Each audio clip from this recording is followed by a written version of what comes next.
Digital empowerment പേപ്പറിൽ module 1-ലുള്ള Nelson ഫിലിപ്സിൻ്റെ digital leadership what's digital transformation ആ ഒരു സ്പീച്ചാണ് നമ്മൾ നോക്കാൻ പോകുന്നത്. അതൊരു ലെക്ചറാണ് കേട്ടോ. Speech I mean more than a speech, it is a lecture on digital transformation. അപ്പം നെൽസൺ ഫിലിപ്സ് എന്ന് പറയുന്നത് അദ്ദേഹം ഒരു സ്കോളറാണ്. ഈ ഡിജിറ്റൽ ട്രാൻസ്ഫോർമേഷൻ, അതുപോലെ തന്നെ ഡിജിറ്റൽ ഇന്നോവേഷൻ, ലീഡർഷിപ്പ് ഇങ്ങനെയുള്ള മേഖലകളിൽ വർക്ക് ചെയ്യുന്ന ഒരാളാണ് നെൽസൺ ഫിലിപ്സ്. സോ അദ്ദേഹം ഇംപീരിയൽ കോളേജ് ലണ്ടനിലൊക്കെ പഠിപ്പിച്ചിട്ടുണ്ടായിരുന്നു. ആൻഡ് ടെക്നോളജി ചേഞ്ചസ്, ഈ ഓർഗനൈസേഷൻസിൽ ടെക്നോളജി കൊണ്ടുവരുന്ന മാറ്റങ്ങൾ, അല്ലെങ്കിൽ അതുപോലെ തന്നെ ഇൻഡസ്ട്രീസിൽ അല്ലെങ്കിൽ ഹ്യൂമൻ ബിഹേവിയറിൽ ടെക്നോളജി കൊണ്ടുവരുന്ന ചേഞ്ചസ് എന്തൊക്കെയാണെന്നും ഇന്നോവേഷൻസ് എന്തൊക്കെയാണെന്നും അതിനെക്കുറിച്ച് റിസർച്ച് നടത്തിയിരുന്ന ഒരാളാണ് നെൽസൺ ഫിലിപ്സ് എന്ന് പറയുന്നത്.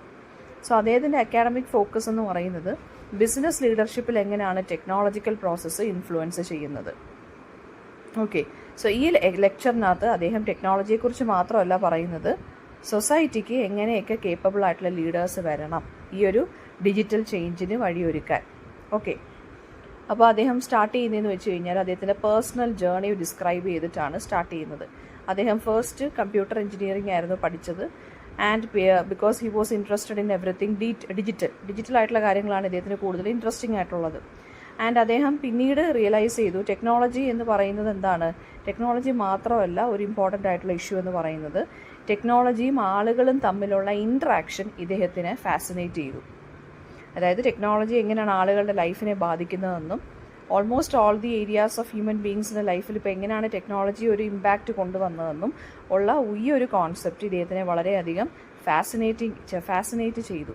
ഓക്കെ, അപ്പോൾ interaction between technology and people ആയിരുന്നു ഇദ്ദേഹത്തിന് ഫാസിനേറ്റ് ചെയ്ത ഒരു കോൺസെപ്റ്റ് എന്ന് പറയുന്നത്. അതുകൊണ്ട് തന്നെ അദ്ദേഹം ഹയർ സ്റ്റഡീസിന് പോയി മാസ്റ്റേഴ്സ് ഡിഗ്രിയും PhD എല്ലാം കംപ്ലീറ്റ് ചെയ്തു. And he eventually become A professor. And ഇദ്ദേഹത്തിൻ്റെ വർക്കിനകത്ത് ഇപ്പോൾ അത് കമ്പൈൻ ചെയ്യുന്നതെന്ന് വെച്ചാൽ ലീഡർഷിപ്പും ടെക്നോളജിയും തമ്മിലുള്ള കോമ്പിനേഷൻസ് ഒക്കെയാണ് ഇദ്ദേഹം ഇപ്പോൾ എക്സ്പ്ലോർ ചെയ്തുകൊണ്ടിരിക്കുന്നത്. എന്ന് വെച്ചാൽ ഇപ്പോഴത്തെ മോഡേൺ വേൾഡിൽ ലീഡർഷിപ്പും ടെക്നോളജി എന്ന് പറയുന്നത് ടുഗെദർ ആയിട്ട് വർക്ക് ചെയ്യേണ്ട കാര്യങ്ങളാണ്. അതൊരിക്കലും ഒഴിച്ചുകൂടാൻ പറ്റാത്ത കാര്യമാണ്. ആൻഡ് ഇദ്ദേഹം പറയുന്നതെന്ന് വെച്ചാൽ സൊസൈറ്റിയിൽ നമ്മൾ ഇപ്പം ഡിജിറ്റൽ ട്രാൻസ്ഫോർമേഷനെ കുറിച്ചും അല്ലെങ്കിൽ ഡിജിറ്റൽ ചേഞ്ചസിനെ കുറിച്ചൊക്കെ നമ്മൾ സംസാരിക്കുന്നുണ്ട്. പക്ഷേ നമ്മൾ ഒരു ഇമ്പോർട്ടൻറ്റ് ക്വസ്റ്റ്യൻ ആസ്ക് ചെയ്യാൻ മറന്നു പോകുന്നു. എന്താണ് ആ ഒരു important question? What kind of leaders do we need to manage this transformation wisely? ഇപ്പോൾ എല്ലാ മേഖലകളിലും ഡിജിറ്റൽ ടെക്നോളജി അല്ലെങ്കിൽ ഡിജിറ്റൽ ട്രാൻസ്ഫോർമേഷൻ ഹാപ്പൻ ചെയ്തുകൊണ്ടിരിക്കുകയാണ്. പക്ഷേ അത് കൈകാര്യം ചെയ്യാനായിട്ട് നമുക്ക് വൈസായിട്ടുള്ള ലീഡേഴ്സിനെയാണ് നമുക്ക് ആവശ്യമായിട്ടുള്ളത്. എന്നുവെച്ചാൽ ഇതിനെ നല്ല രീതിയിൽ മെച്യൂർ ആയിട്ടുള്ള രീതിയിൽ കൈകാര്യം ചെയ്യാൻ അറിഞ്ഞിരിക്കണം നമ്മളെ റൂൾ ചെയ്യുന്നവർ. സോ അങ്ങനെ എത്ര പേരുണ്ട്, അല്ലെങ്കിൽ അങ്ങനെയുള്ള ലീഡേഴ്സിനെ വേണം നമ്മൾ സെലക്ട് ചെയ്യാൻ എന്നാണ് ഇദ്ദേഹം പറയുന്നത്.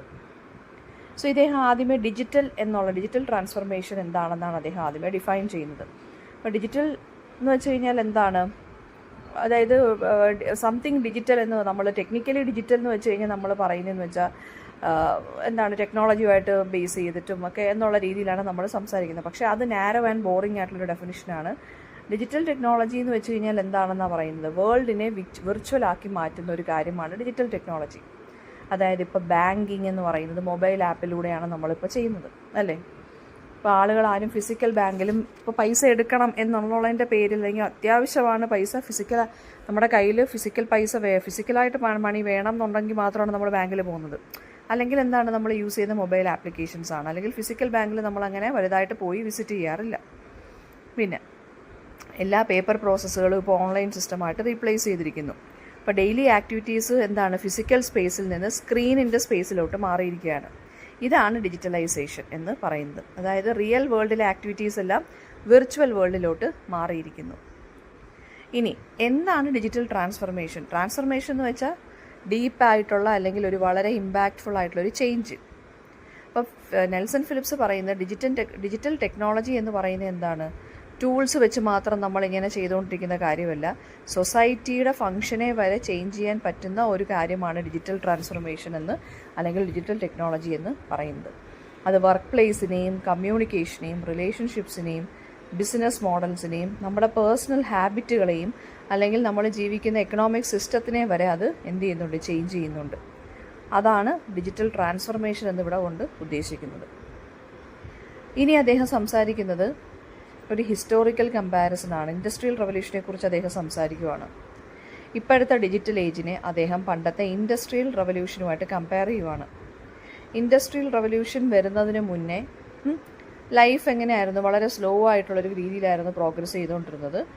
ഗ്രാൻഡ് ചിൽഡ്രൻ എന്താണ്? ഗ്രാൻഡ് പേരൻസിൻ്റെ ഒപ്പം താമസിക്കുന്നു.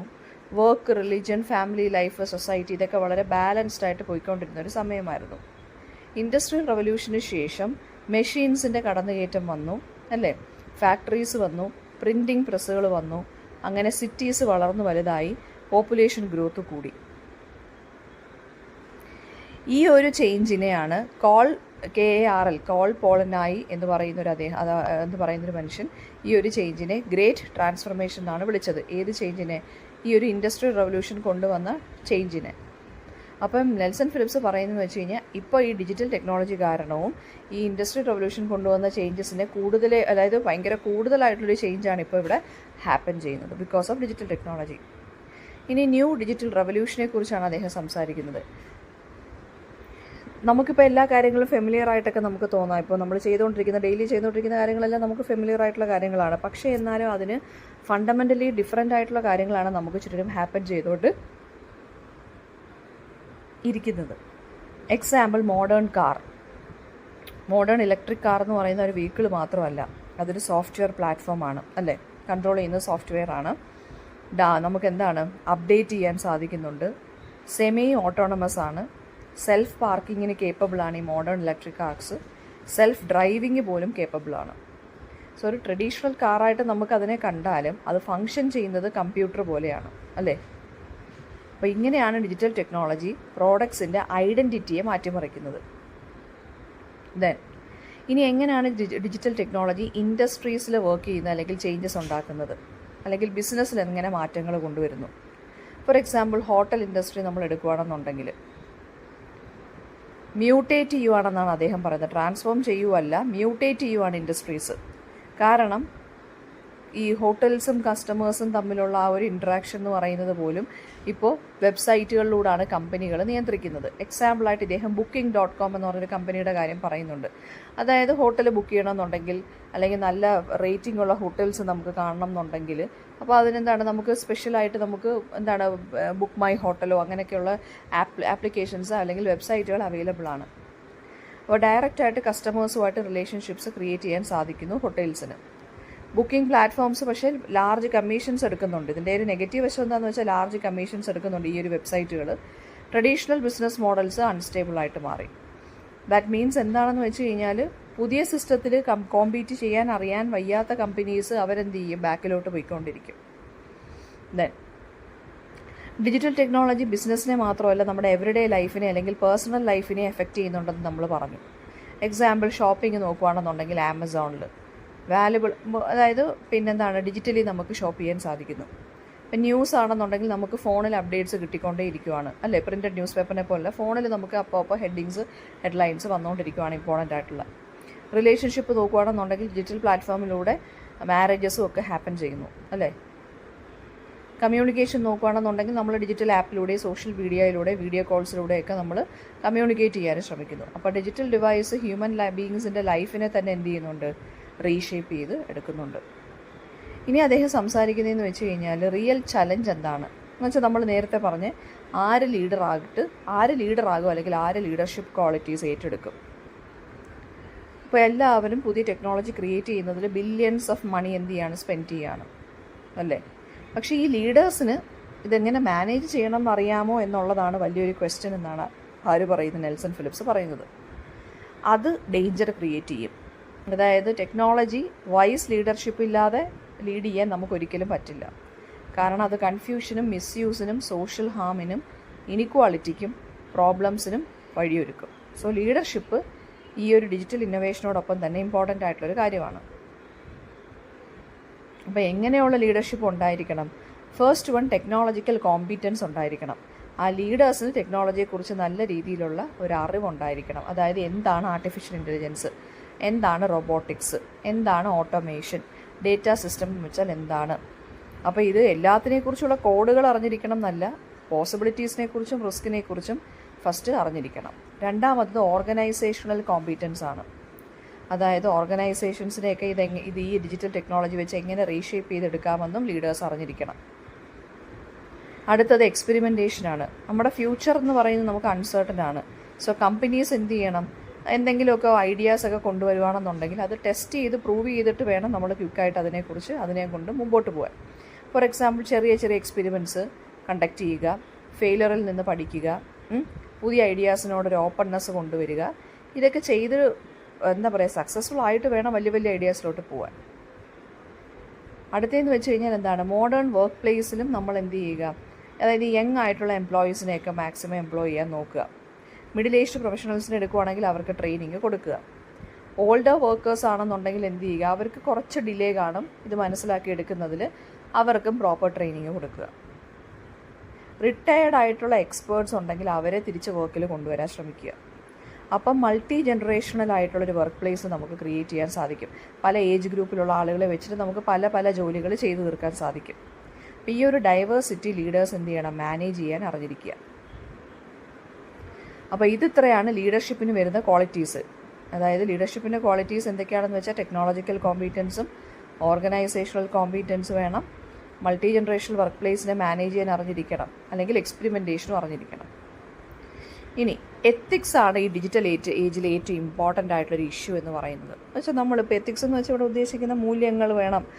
നമ്മളിപ്പോൾ ഒരു നമ്മൾ ഇൻ്റർനെറ്റ് യൂസ് ചെയ്യണം, അതിൻ്റേതായിട്ടുള്ളൊരു മോറൽ സൈഡൊക്കെ വെച്ചിട്ട് വേണം നമ്മൾ യൂസ് ചെയ്യാൻ. For example companies huge amount of personal data collect ചെയ്ത് നമ്മുടെ പ്രൈവസിയെ ഇപ്പോൾ എന്ത് ചെയ്യുന്നുണ്ട്, ഡീക്രിപ്റ്റ് ചെയ്ത് യൂസ് ചെയ്യുന്നുണ്ട്. അതായത് കമ്പനീസ് ഒരു കാര്യം ശ്രദ്ധിക്കേണ്ടതെന്ന് വെച്ചാൽ എന്താണ് കളക്ട് ചെയ്യേണ്ടതെന്നുള്ളതും എങ്ങനെ യൂസ് ചെയ്യണമെന്നുള്ളതും, നമ്മുടെ പേഴ്സണലായിട്ടുള്ള കാര്യങ്ങൾ അവർ കളക്ട് ചെയ്ത് അതെങ്ങനെ പ്രൊട്ടക്റ്റ് ചെയ്യണം എന്നുള്ളതും ഒക്കെ ഇവരെന്ത് ചെയ്യണം, അറിഞ്ഞിരിക്കണം. എന്താണ് ലീഗൽ എന്നുള്ളതും എന്താണ് എത്തിക്കൽ എന്നുള്ള ഡിഫറൻസ് കമ്പനീസ് അറിഞ്ഞിരിക്കുക നമ്മുടെ പേഴ്സണൽ ഡേറ്റ കളക്ട് ചെയ്യുകയാണെന്നുണ്ടെങ്കിൽ. ഫസ്റ്റ് വൺ അപ്പം എത്തിക്സിൽ വരുന്നത് പ്രൈവസിയാണ്. രണ്ടാമത്തത് ഇമ്പാക്റ്റ്. ഡിജിറ്റൽ ഡിസിഷൻസ് എന്ന് വെച്ചാൽ വളരെ സ്പ്രെഡ് ചെയ്യും, വളരെ ക്വിക്കായിട്ട്. അപ്പോൾ മില്യൺസ് ഓഫ് പീപ്പിളിനെ അത് റാപ്പിഡായിട്ട് തന്നെ എന്ത് ചെയ്യും, എഫക്റ്റ് ചെയ്യും. അപ്പോൾ ലോകത്തിന് എവിടെയെങ്കിലും ഇരുന്ന് ഒരാളൊരു കാര്യം പറയുകയാണെന്നുണ്ടെങ്കിൽ അത് ഇവിടെ വരെ അറിയുന്നുണ്ട്. സോ അത് ശ്രദ്ധിക്കുക. മൂന്നാമത്തെ കാര്യം എന്ന് വെച്ച് കഴിഞ്ഞാൽ എന്താണ്,